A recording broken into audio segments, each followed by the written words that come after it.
All right, folks, welcome in to Pickaxe and Roll, brought to you by our good friends over at Superbook Sports. I'm your host, Ryan Blackburn at NBA Blackburn on Twitter, part of the Mile High Sports Podcast Network, and I'm excited to talk about the Denver Nuggets as we are getting back into this swing of things here. We're going to talk about a little bit more logistics heading into the Nuggets' upcoming stretch, the final 27 games of the season. This one will be a lot more kind of on the style of what my pods are normally, and this should be a good show. I'm looking forward to sharing a whole bunch of good info, whole bunch of good stuff on the final 27 games, the stuff that you come to me for in the first place. Should be a lot of fun. Hope everybody's having a good day. The Nuggets practice today. I wasn't able to actually make that practice, just feeling under the weather a little bit, but I'm here now, grinding through it, having a good time, doing what I do best, and that is sharing Nuggets content. Looking forward to hearing from all of you. Hope everybody's having a great time. See Cedric is in the chat. Really appreciate seeing you, Cedric. See Snowwolf is in the chat as well. Always nice to see a friendly face. Hope everybody's having a good night. And I think the Nuggets are in a really good spot here where we get to talk about them, and we actually get to talk about some basketball here really soon. The Nuggets will play tomorrow against the Washington Wizards. That should be a good, really nice tune-up game for Denver. Not sure how motivated the Wizards will be, but it'll be nice to see Wes Unseld Jr. back. Actually, oh, wait, no, he actually got, my mistake. He actually got fired from that Wizards job. So that's a little unfortunate there, but you get to see Jordan Poole firing up some stuff. That should be interesting. And then Denver's going to go on the road, have a couple games there. We'll talk about that in just a little bit. First segment is going to focus on that post All-Star break schedule. We're going to focus on the 27 games, just kind of the logistics of it. I've got another video coming out with Swipa tomorrow. That should be something that I think everybody will look forward to, just about kind of previewing what's to come for the Nuggets over the course of these next couple months. Segment 2 here, concerns over the course of the next 27 games. These are things that I'll be thinking about. I think Nuggets fans should be thinking about too, at least. And then segment 3, what do the Nuggets actually have to prove? We will get into all of that. But first, I know that you guys have probably heard already, and if you're in the chat lately, then you've been seeing me throw this out here over the course of these this last one especially. We got some new shirts. We got some new shirts in stock. The Joker shirt from Mile High Sports, that is an actual Mile High Sports cover for the magazine. A great design from our guy Anilo Piro. He's been putting that out and has done a fantastic job with all the design stuff, all the stuff that everybody should be like. I mean, it's just a cool shirt. That's exactly what people should be looking for. Some sweet swag from what the Nuggets have put out, and from what we've been putting out as well over at Mile High Sports. So make sure to go check that out. The link is in the description if you're interested. Go get yourself a shirt. They are not in stock for that much longer. So get one while you still can. All right. Should be good. Really excited for this upcoming segment. Let's talk about the 27 games. I broke this down a little bit in my chat with Swipa as well, but let's kick off just some numbers here. 27 games, Denver plays 15 at home and 12 on the road. They only play 3 more back-to-backs, and 2 of those are actually in the first 5 games. Here are the first 5 games that the Nuggets will play. As I mentioned, Thursday versus Washington. They are playing. They'll be fully rested. It looks like Denver will be fully healthy for that one. All their guys are probable. Jamal Murray, KCP, Julian Strawther. I'm curious to see what Michael Malone goes with for the rotation. I predicted that he would go with a 10-man rotation heading into the post-All-Star break section, but then I didn't think that Denver would have a 3-game losing streak, so it wouldn't surprise me if Denver kind of tightens up the rotation actually and tries to play a little bit more seriously, although they are facing Washington and then Portland out of this stretch. So if you can't win with a 10-man rotation against those teams, then that's a problem. But Denver, like I said, Thursday versus Washington, Friday, back-to-back at Portland. Denver will be traveling to the Northwest. Then they'll travel down to San Francisco to face Golden State on Sunday. That is 3 games in 4 nights. They'll come back home, they'll play, or they'll have a couple days off, and then they'll play a back-to-back Wednesday versus Sacramento and Thursday versus Miami. So that's actually a nice little NBA Finals rematch. Should be interesting to see. But I'm thinking that that's going to be an opportunity for Denver to get off to a really good start. None of those games are scary. None of those games are ones where Denver should feel like, oh man, we are in over our heads a lot here. The Sunday game at Golden State will be probably the toughest one, I would guess. Draymond Green probably going to play in that one. It's been a long time since he and Nikola Jokic have actually faced off against each other. It might have been since the 2022 playoffs, if I'm not mistaken. It's been a long time. So the last time Denver was in that building, obviously Jokic hit the buzzer beater. So if Denver is going to play that one, if they're interested in really trying to get off to a good start here, that's the one that's really going to block them, I think. But that's the only one that's not associated with a back-to-back. So it's not like it's an easy schedule. And yet, these are the games that are kind of half and half, that are kind of, you could drop this one and nobody would really think worse of Denver. Although if they drop any of the first 2, Washington and Portland, there'll be some alarm bells that'll be raised. But if Denver drops the game at Golden State or versus Sacramento or versus Miami, like nobody's going to be really upset. But there's still games that Denver should probably win. So if I'm Denver, I'm trying to get off to at least a 4-1 start, or maybe even 5-0, if I'm being honest. Like that's a good opportunity for Denver to come away with some early wins to kind of set the pace, if you will, for what is going to be a really tough road for a top 4 seed in the West, and trying to get the top seed entirely versus Minnesota, OKC, or the Clippers. Like that is going to be a tough race down the stretch here. And Denver has an opportunity, if they can, to go 4-1, 5-0, and really sort of set the tone on what that's going to be like. But going forward, I'm not going to go through all of the games on the schedule, but overall, Denver's got 10 games versus playoff teams. They've got 7 games versus play-in teams, and they've got 10 games versus bottom 10 teams in the NBA. So teams outside of the playoff or the play-in. Pretty even, I'd say. But just looking at the logistics of the schedule, it's relatively easy because they've got 3 total back-to-backs. 2 of those, as I said, will be in the first 5 games of the season. So what's really going to happen here is Denver's going to have a couple road games. They're going to have maybe one major road trip. But beyond that, it's a relatively straightforward schedule for Denver where they've just got to lock in and get into a nice rhythm. They've got a 4-game road trip in the middle of March, but outside of that, they don't have to go on the road for more than 2 games at all. So Denver should be in a pretty good spot. That 4-game road trip, by the way, at Miami, at San Antonio, at Dallas, at Minnesota. The trip from Dallas to Minnesota will be very tough, but that is a very, very important game, obviously. So Denver should be up for that one. If they're not, then I don't know what to tell you. But they have an opportunity, I would say, to really put themselves into a position to get back into the race for a top 1 or top 2 seed. I'm not going to sit here and say that they're going to overtake any of those other teams, but I do think that they've got at least a fighter's chance if they want to. And really, it's all about want to. It's all about what they want to accomplish, what they want to have happen.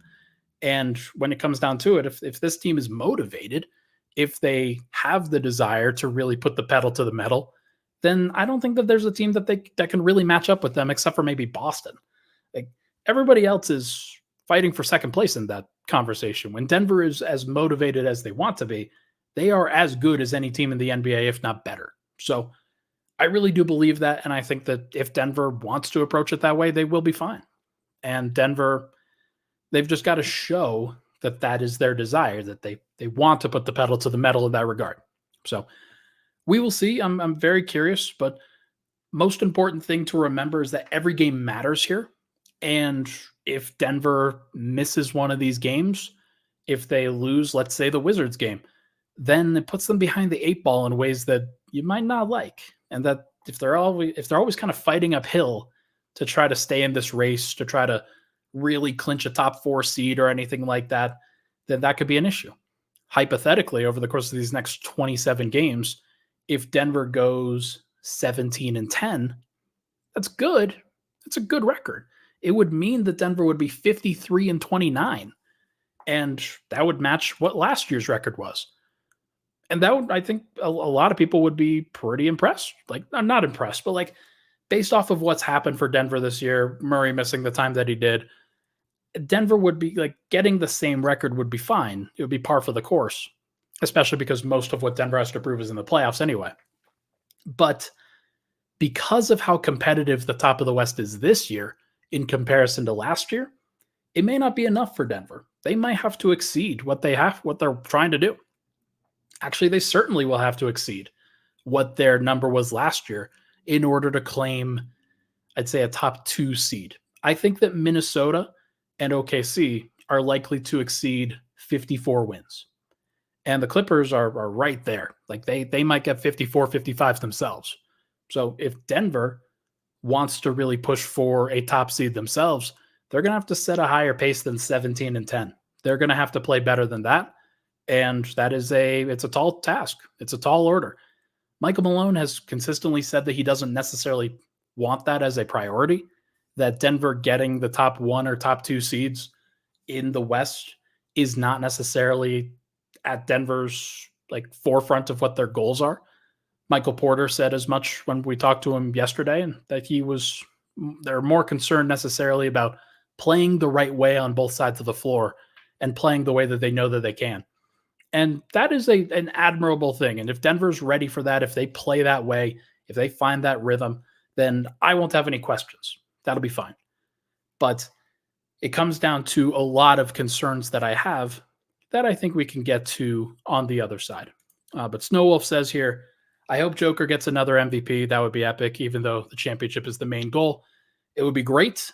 And I know that the mentioned earlier comment, the Wizards are the only team that Jokic hasn't gotten a triple-double against. I hope he gets it. I think that I got a good seat for that game. That would be great. That would be great. It would be a nice little MVP anecdote that you can give. You could say, hey, yeah, he has an MVP or he has a triple-double against every team. Every single one. And he got that in February of this year. That is something that you can just put on the list of the accomplishments. And that's a nice, easy way to go get that MVP. But what it's going to take for Joker and what it's going to take for the Nuggets is taking all of these games seriously, trying to put the pedal to the metal. I'm not sure if he's going to want to do that, if he cares enough about it in order to do that. But what could really make the difference there is if Denver needs to win these games in order to claim a top 4 or top 2 seed, he's going to have to go pretty hard. So if he does, generally he puts up pretty good numbers. So we will see what he does. But until then, let's take a break. When we come back, we are going to chat about just everything on the concerns front that I have for this team at this threshold. But first, everybody, this podcast, as you know, it's brought to you by our good friends over at Superbook Sports. I mentioned the odds for the MVP in the last podcast. And whenever you want to go bet odds, whenever you want to go check it, just tap in on that Superbook Sports app. They'll give you all the latest updates, all the latest odds and the props and everything that you could want. And you could bet on game lines. You can bet on anything. You bet on season-ending things, ending goals.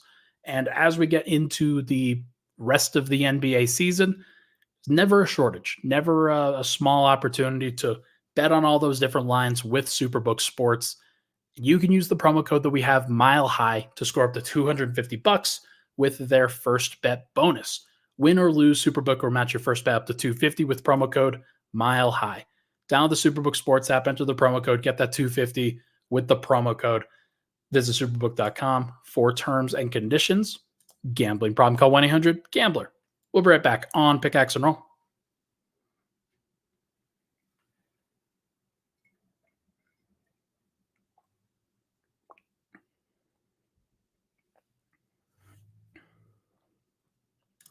And we're back. Pickaxe and Roll, Ryan Blackburn here. Thank you so much, everybody, for tuning into the show.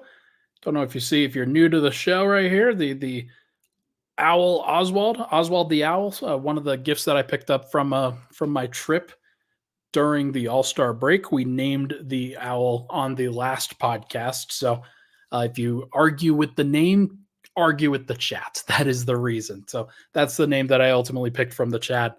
But really appreciate everybody for tapping in and for taking as much of an interest as you do. Always nice to see a friendly faces in the crowd. Thank you. Um, all right. Let's go over concerns. Let's talk about what Denver's got to do over the course of these next 27 games and some of the concerns I have for what they have to accomplish. I've got 4 here. First first one I have is health. Um oh yeah. Are you taking credit for it, Cedric? Perfect. You should take credit. I start a bunch of different options and that was the one that I picked. So nice work. Nice work, Cedric. um First one I have is health. Health for a lot of the guys, but most important thing that Nuggets fans have to remember is that this is the way that the team was built. The team was built with the health of every starter in mind. With the like, it's kind of like a house of cards. It's kind of like you've got your foundation. Jokic is your foundation. Uh, Jamal Murray is your I don't know. He's the walls on what the house would be. Um, KCP's the kitchen. Aaron Gordon is the living room, and MPJ's the garage. I don't know if you want to pick or MPJ's the bedroom. I guess we can call him the bedroom. This is the house. This is the house that Denver's built. And if you take away one of those elements, it doesn't work. It just doesn't. I think the most important thing to remember with this is it's all well and good to complain about it, and I did complain about it. And I think that Denver is probably they're in an unfortunate position here where if you take away any one of those elements, then you're going to have an issue. That's what we've learned over the course of the first 55 games.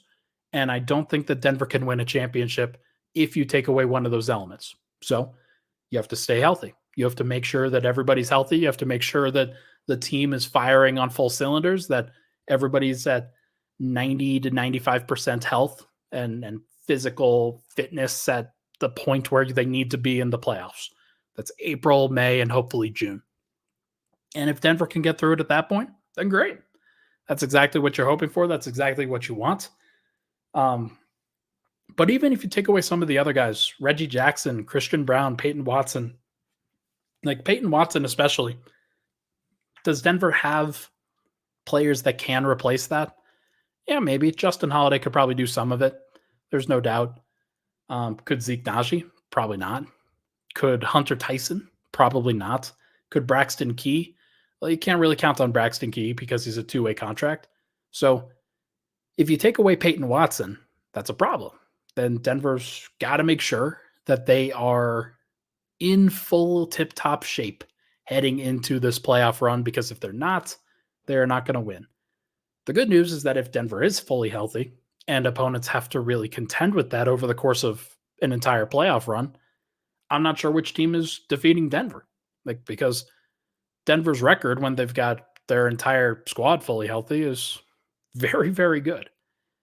They don't mess around that much when they've got the full squad healthy. So I think if they get to that place, that is a great thing. It's an exciting aspect for the remainder of the season. But over the course of the next 27 games, you can't prioritize wins. You have to prioritize health. That's just the most important thing. Number 2, Denver's got to find a level of edge. And what I mean by edge is a little bit of irritation, I guess, about other teams trying to challenge them. Oh, you want to challenge us, the defending champions? You want to go at Nikola Jokic? You want to go at Jamal Murray? You're talking a little bit. You're trying to prove just how good you are. Okay, that's fine. Denver's goal during this time, especially in the games that matter, should be to rise to the level of the opposition and that the opposition brings every single time and exceed it every single time.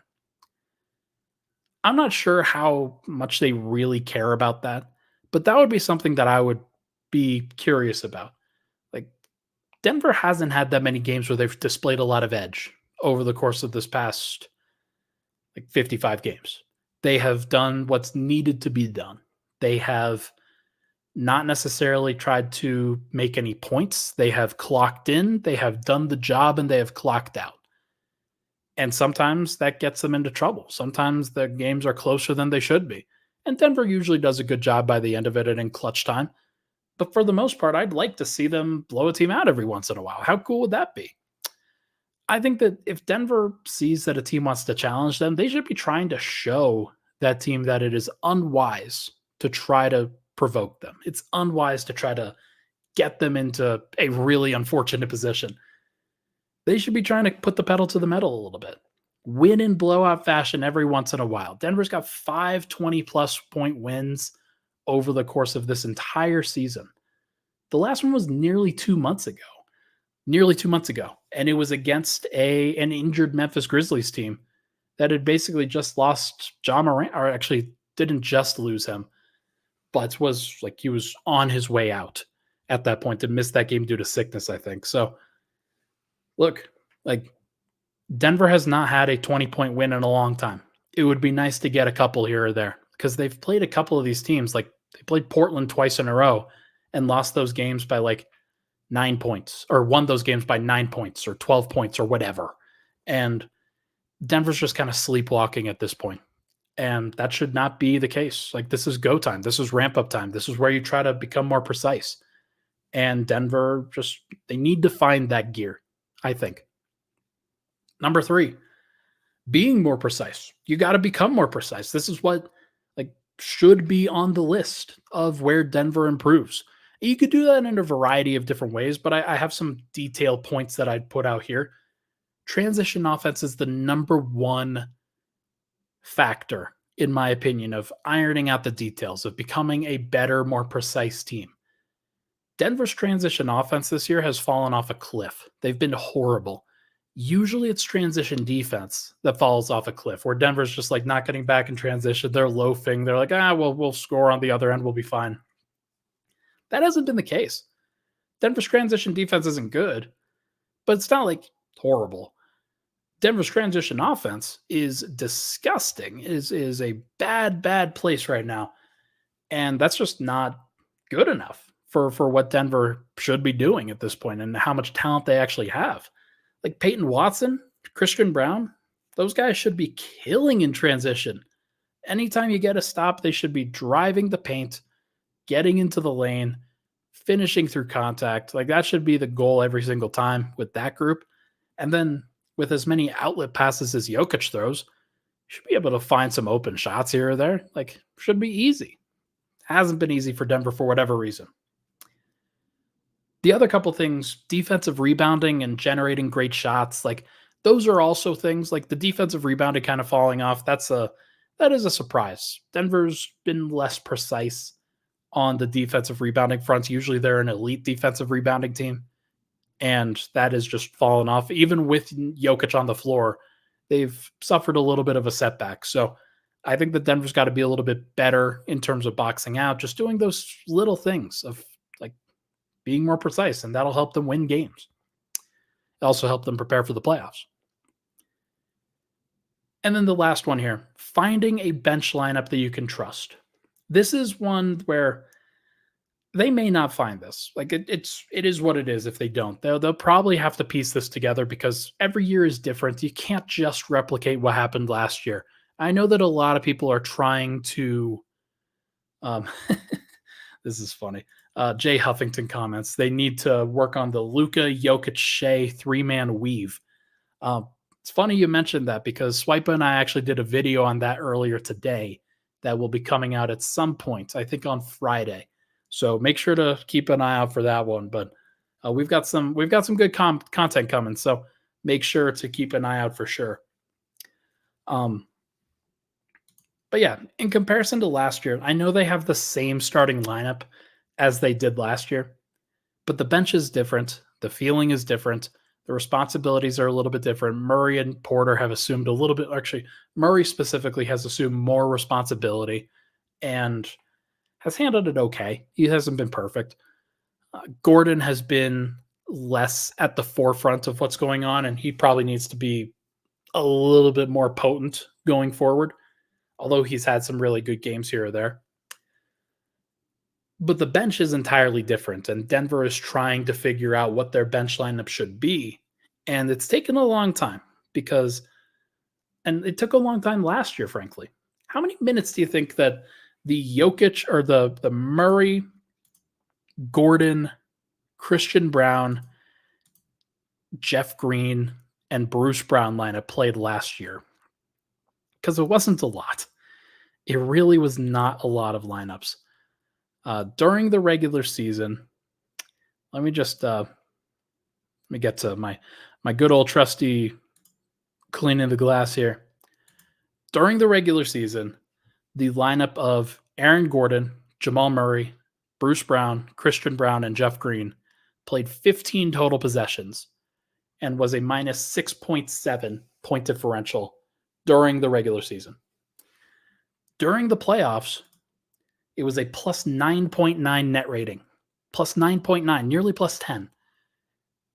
And the fact that Denver could go to that pretty consistently is their second most used lineup in the playoffs per cleaning the glass.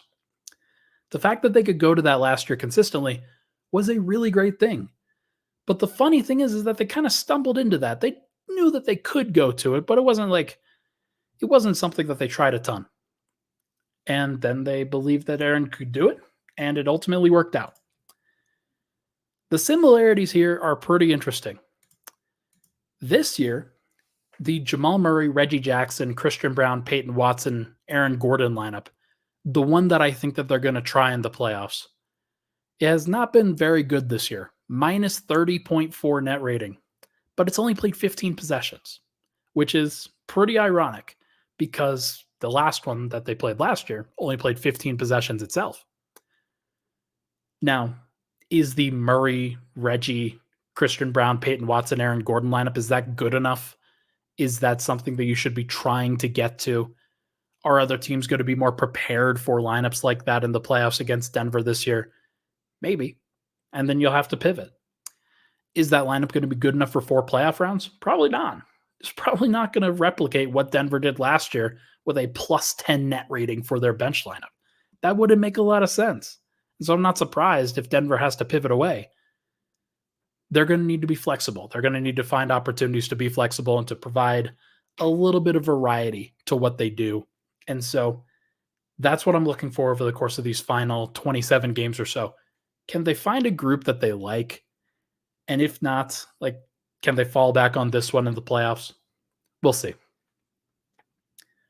All right, let's take another break. When we come back, we are going to chat about what the Nuggets actually need to prove this year versus what they've already accomplished and what they is that good enough. But first, good morning, Broncos. Hey, everyone, this is Cody Rourke, Denver Broncos beat reporter from Mile High Sports. I want to tell you, make sure every single weekday at 9 o'clock a.m., Monday through Friday on Mile High Sports YouTube page, you catch Good Morning Broncos, your daily bite-sized Broncos conversation that you can have with a cup of coffee as we prepare you for all things that are going on with the Denver Broncos in season, out of season, all the storylines, all the drama. Subscribe on the Mile High Sports YouTube page.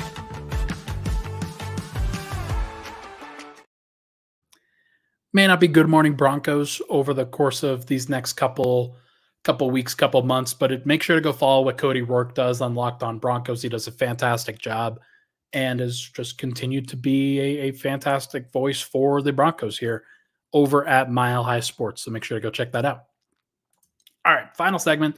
Thank you, everybody, for tuning into the show. Let's talk about what Denver actually needs to prove. What is the goal here? What do they need? Because I say a lot of these things and I talk about a lot of these different things and these different layers that, oh man, I want to see this. I want to see that. I want to see Denver dominates. Do they have to? Do they have to do that? What if they did exactly what they did over the course of these first 55 games? They have a 36-19 record and they translate that to the next 27 games. And then lo and behold, that is what ultimately becomes their record going forward. Right now, they have a 65.5 winning percentage.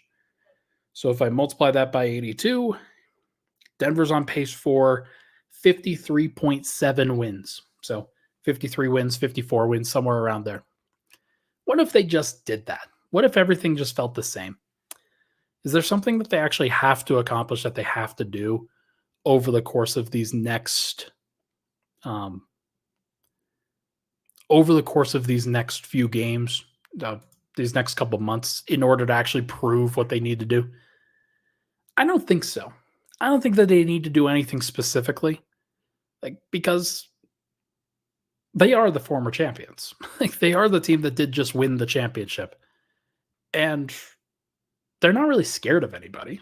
Like, you look at the rest of the Western Conference, and here's the current top 10. Just like, it's here it is. Number 1, Minnesota. Number 2, OKC. Number 3, the Clippers. Number 4, Denver. Number 5, Phoenix. Number 6, New Orleans.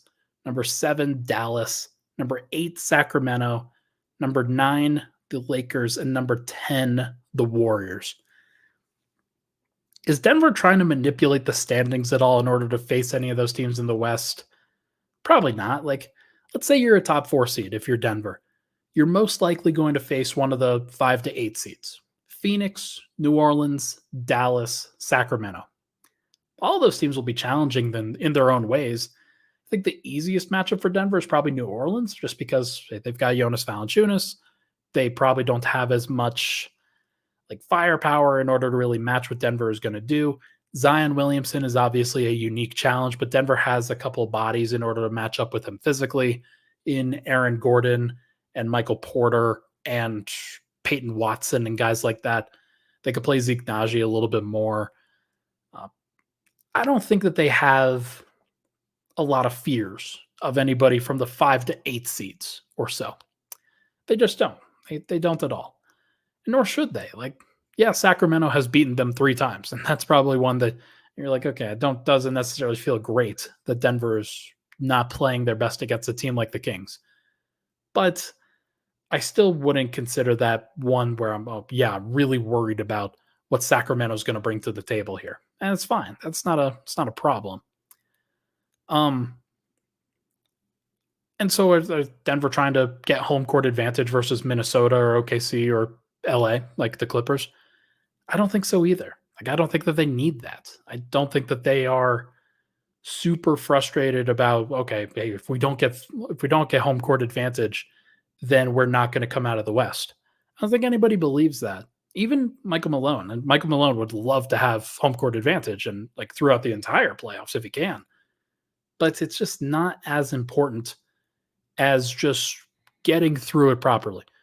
Now, you want to give yourself the easiest path, and I think that Denver, they're not going to try to avoid getting a top 3 seed in the West. They're going to try. They're just not going to go all out for it. They're going to prioritize health, as I mentioned. And so if you can get the 2 seed, for example, let's say Minnesota's the 1 seed, Denver's the 2 seed, OKC is the 3 seed, and the Clippers are the 4 seed. And then Denver has to face, let's say it's Dallas in the first round. Denver versus Dallas will be an interesting series. I think it would probably go Denver in 5 or 6, but what Luka Doncic and Kyrie Irving could do, obviously, they'd make that pretty competitive in ways that the Phoenix Suns did last year, where they're just an unstoppable kind of pick and roll and isolation duo, and they could space Denver out. And yeah, Denver will be able to score pretty easily in that series, but you get a couple of games where you just can't stop Phoenix, or you can't stop Dallas at all. It could probably end up being a 6-game series. And then you face OKC in the second round. You're just supposed to win in that series. And if Denver doesn't win in that series, then I'd be pretty critical of them. If you're healthy and everything is equal and OKC's got their full roster, OKC's probably they've played the better regular season pace right now, and they've got the better regular season numbers. But I just trust Jokic and Murray to rise to the level that OKC just can't yet. And they will eventually get to that level, but it's going to take some time. And then you have to go on the road to face Minnesota. Denver's already won in Minnesota last year. They won game 3. They won the most important game. Can they win another one and then defend their own home court? Yeah, absolutely. So you win game 1 or game 2 against Minnesota. You win games 3 and 4 in Denver. You lose game 5, and then you come back and win game 6. That feels like a pretty standard run for Denver, if I'm not mistaken. Like, Denver can do that. They can absolutely do that. Now, could Minnesota beat them? Sure, absolutely. Like, these teams can beat Denver. There's no, like, if Denver is not fully healthy or if they're not fully optimized, then they can be beaten. They can. But I still think that if you put Denver into a situation where they can, like, they're right at the precipice of going to the NBA finals, I just don't see how they're going to be stopped. Like, I'd be very surprised if even Minnesota, a team that has great defensive personnel, that has great matchups against Jokic and Murray specifically, like, I would just be surprised if Denver didn't find a way to solve that. So we'll see. But here's something that I wanted to kind of end the podcast with. The past 5 NBA champions before the Nuggets all had to go through this. They all had to go through the next year. They all had to figure out what they were going to do, how they were going to approach the playoffs. Like, they had to try to repeat, and it's tough to repeat. And I think each of the last 5 years, teams have seen why. It's pretty tough. Going in reverse order, the 2023 Warriors last year. So last year when Denver won the championship, the Warriors won it in 2022. In 2023, they were shaky. They were shaky all year. The starting lineup was still very good, but Jordan Poole was broken by that punch by Draymond Green. Their chemistry was broken. They were trying to mix and match. They had lost Otto Porter and Nemanja Bjelica, and they were trying to figure out, okay, they even lost Gary Payton II to Portland before trading for him during the middle of the year. They were trying to figure out, okay, how the hell do we get back the chemistry that we had last year? And they couldn't. They never could. The 2022 Bucks, the one in 2021, they were good that year. There's no doubt about it. But they also lost Chris Middleton in the playoffs. They lost him before the second round playoff series that they played against Boston. They nearly won that series anyway, but they just didn't have enough to get over Boston at that point. And so the Bucks were like, they're in a tough spot. You don't have your full complement of players, and sometimes it's just how the cookie crumbles. The 2021 Lakers, the one in the bubble in 2020, they were shaky that year, even before losing Anthony Davis in the playoffs. They also had LeBron hurt at that point, but that was the year that they faced Phoenix in the first round. It looked like the Lakers were going to win that, but then Anthony Davis gets hurt in game 4 and can't play for the rest of the series, and the Lakers just didn't have enough at that point. The year before that, the Raptors in 2020, after winning in 2019, they had already lost Kawhi Leonard in free agency, so nobody really expected them to replicate it. They played pretty well as a team, but they just didn't have enough. And then the 2019 Warriors before them.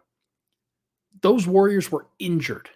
They dealt with injuries throughout that entire time. KD, heading into the playoffs, was going to miss plenty of time. And they were already fraying at the seams, though. Their chemistry was fraying. And it felt like things were coming to a head at that point, and they were going through a lot of problems. And then ultimately, they lost Kevin Durant and Klay Thompson in the NBA Finals to season-ending injuries and like long-term injuries. So that's what ultimately stopped them. What I'm trying to get at is that you go through all that list, you go through all those teams, and then you think about Denver this year. Think about the adversity that they've had to face by comparison. Which teams are actually challenging them, which like threats there are to their chances to repeat. There's not really the same threats. There's just not. For whatever reason, Denver, and like, knock on wood, obviously, Denver is in a pretty good spot where none of these things are really happening. The chemistry is good. The team is playing together. Nobody punched anybody in the face that we know of. The injuries are currently at a good place, like where they are not super injured. They're trying to get as healthy as possible. They are not in a situation where the same formula that they put out last year is not working this year. It's working just as well. And the numbers are basically the same. Like, they're not really struggling here. They're right on track. And as long as they can stay healthy, they're going to be okay. Like, this is going to be a team that, when getting into the playoffs, is going to be a very, very tough out. I don't know if they're going to win it. I don't know if they're going to repeat or anything like that. But what I do know is that they're in a better position to repeat than any of the other champions in the last 5 years, at least as it stands right now on February 21st, 2024. If Denver can get to the playoffs healthy, they'll be in a great spot. If they can get into a position where they're a top 3 seed, they'll be even better. Because top 3 seeds win in the playoffs. You want an easy run. You want an opportunity to succeed. You want to give yourself the best chance to win. And the best way for Denver to do it is to be fully healthy, is to be a top 3 seed, and to approach this year in this playoffs with a certain level of edge. That, oh, you doubted us? You doubted us throughout the year? Well, here's something for you. Actual final thing. I bookmarked something from earlier today. Basketball Reference has they just put out something earlier today that was basically saying, here are the championship odds for the NBA coming out of the All-Star break. They said that their projections currently give Boston nearly a 50% chance to take home the trophy this season. The Celtics were at 47.5% to win the championship. The T-Wolves, 14.8. The Thunder, 14.3. The Clippers, 6.1.